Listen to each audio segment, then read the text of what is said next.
I'm on the edge of Tahrir Square here, where the protesters first launched the uprising 16 months ago. Today, the protesters are gone, but one thing that has stayed here in all those months is graffiti.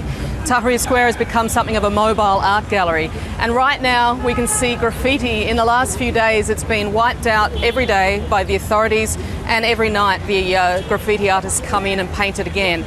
In the last few days before the election, electioneering and campaigning was banned on television in every form of media. So graffiti has been taking on a bigger place, if you like, in the week before the election.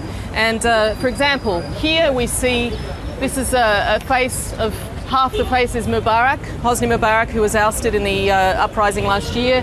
The other half of the face is Hussein Tantawi, the field marshal who's been in charge of the interim military government since the uprising.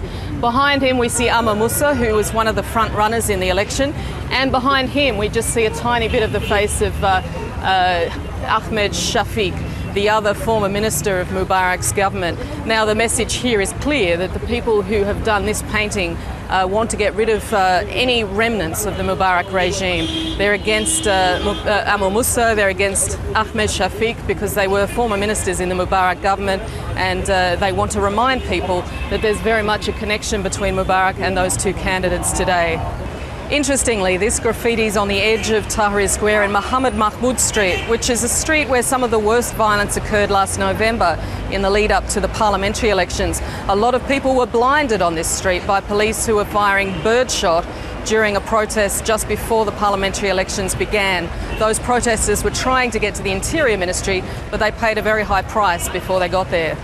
Of course, right now the protesters are gone and Tahrir Square is virtually empty of protesters because today is the first day of voting and everybody was at the polling booths. There were incredibly long queues.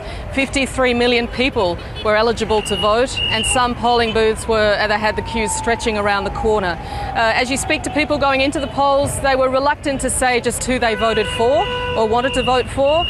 So it's difficult to predict just who might win this election, and we probably won't know the result now until next month.